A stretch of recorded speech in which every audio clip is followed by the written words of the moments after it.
Hello guys, আসসালামু আলাইকুম। আজকে তোমার সাথে এক্সপ্লোর করব হচ্ছে ঢাকার ইস্টার্ন মল্লিকা। ইস্টার্ন মল্লিকা থেকে আমি কি শপিং করেছি আর কি পেয়ে যাবা সবকিছুই থাকবে আজকের ব্লগে। অবশ্যই ভিডিওটা লাস্ট পর্যন্ত দেখবা। সকালে ঘুম থেকে উঠেই হচ্ছে ফ্রেশ ট্রেশ রেডি হয়ে যাচ্ছি আমরা ঢাকার উদ্দেশ্যে। আর এইদিকে আমাকে দেখতে কেমন লেগেছে অবশ্যই কমেন্টে জানাবা। আর আমি তো এইদিকে মিরিওরে স্ন্যাপ নিয়ে নিচ্ছিলাম। যেতে যেতে আমাদের প্রায় 11টার মতো বেজে গিয়েছিল। আর আজকে হচ্ছে শপিং করার জন্য আমি আর আমার একটা আপু গিয়েছিলাম মার্কেট থেকে একটু দূরে। সামনে আসলেই হচ্ছে হেঁটে পেয়ে যাবে হচ্ছে এই ইস্টার্ন মল্লিকা। রাস্তা পার হয়ে হচ্ছে দুজনে চলে যাচ্ছি ইস্টার্ন মল্লিকাতে ভিতরে। আর আমারও অনেক দিনের ইচ্ছে ছিল এই ইস্টার্ন মল্লিকাতে আসবো আর কিছু না কিছু শপিং করবো। আলহামদুলিল্লাহ আজকে আপুর জন্য আমার এই ইচ্ছেটাও পূরণ হয়ে গেল। ঢুকার সাথে সাথে হচ্ছে একটা ফুড কোর্ট দেখতে পাই, যেখানে হচ্ছে burger, pizza, snacks item, ice cream আর সফট ড্রিঙ্ক বিক্রি করছিল। যদি শপিং করতে করতে ক্লান্ত হয়ে যান তাহলে এখানে হচ্ছে রেস্ট নিতে পারবেন, খেতেও পারবেন। এই জিনিসটা আমার কাছে খুবই ভালো লেগেছে। ঢুকতে না ঢুকতে হচ্ছে চোখে পড়লো এই লেডিস ব্যাগ কালেকশনগুলো এত সুন্দর ছিল কি বলবো। আগে আমি কখনো এরকম ব্যাগ কালেকশন দেখি নাই। আর ইস্টার্ন মল্লিকার ব্যাগ কালেকশন অনেক সুন্দর, আগেও শুনেছিলাম আর আজকে চোখে দেখেও নিলাম।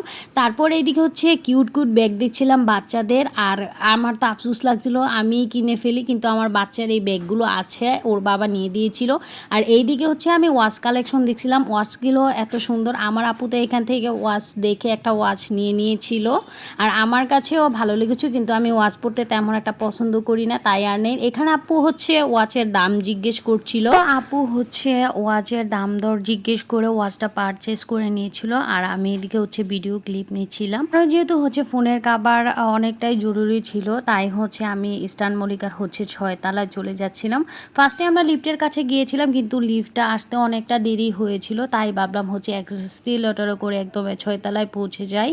6 তলায় যেতে যেতে আমরা দোতলায় একটু এক্সপ্লোর করেছিলাম। এইখানে শাড়ির দোকানে হচ্ছে আর হচ্ছে ইন্ডিয়ান পাকিস্তানি কুর্তিগুলো এত সুন্দর লাগছিল। আর এই শাড়ি দুটো দেখে তো আমার আপুর চোখ ফিরছিল না, তাই একটু ভিডিও ক্লিপ নিয়ে নেই।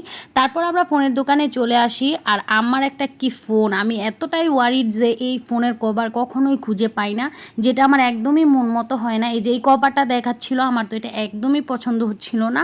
আর এই গোলাপি টাইপের ফোনটাও হচ্ছিল না আমার কভারে। মানে এই ফোনটা আমি কত জায়গা থেকে যে এই ফোনের কাভারটা আমি খুঁজেছি আমি বলতেই পারবো না। তাই আজকে ফাইনালি হচ্ছে ইস্টার্ন মল্লিকা থেকে হচ্ছে আমি ফোনের কাভার নিতে চলে আসি। আমার আপু এদিকে বলছিল যে এই টাইপের ফোনের কভারগুলো ওনার কাছে খুবই ভালো লাগে, কিন্তু আমার সিম্পল ফোনের কভার আমার একদমই ভালো লাগে না। তবে ইস্টার্ন মল্লিকাতে ফোনের কভারের অন্য সব ফোনের কভারের এক্সক্লুসিভ কভার থেকে শুরু করে সব কিছুই আছে। একটা দোকান ঘুরেও আমার ফোনের কভার পাচ্ছিলাম না। তারপর ফাইনালি একটা কভারের দোকানে গিয়ে হচ্ছে এই ইন্টারেস্টিং কভারটা দেখতে পাই। আমার ফোনে যদি লাগতো তাইলে আমি এই কভারটা নিতাম। আপনারা অবশ্যই কমেন্টে জানাবেন এই কভারটা দেখতে কেমন। আর ফাইনালি আমার হচ্ছে ফোনের কভার পেয়ে যাই, আমি স্যাটিসফাইড। আর এই ইস্টার্ন মল্লিকাতে জুতার কালেকশন অনেক, আর জুতার কালেকশন দেখে তো আমার পুরাই মাথা নষ্ট। আমার হচ্ছে মেয়েদের এই সব ওই যে নৌকা টাইপের জুতাগুলো খুবই ভালো লাগে।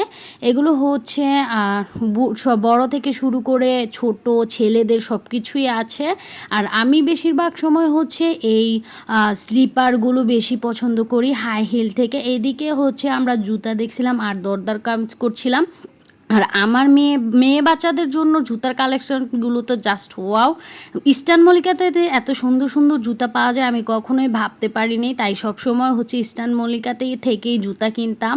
আর জুতাগুলো দেখে আমার এতটাই পছন্দ হয়েছে কি বলবো। আর এই বাচ্চাদের কেডসগুলো দেখে তো আমরা পুরোই অবাক।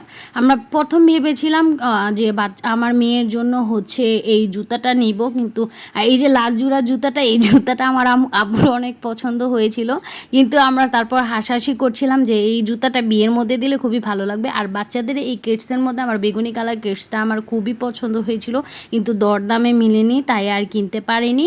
আর এই আকাশি কালারের সেম কালারের জুতা আমার বাচ্চা আছে, অবশ্যই একদিন ভিডিওতে দেখতে পারবেন।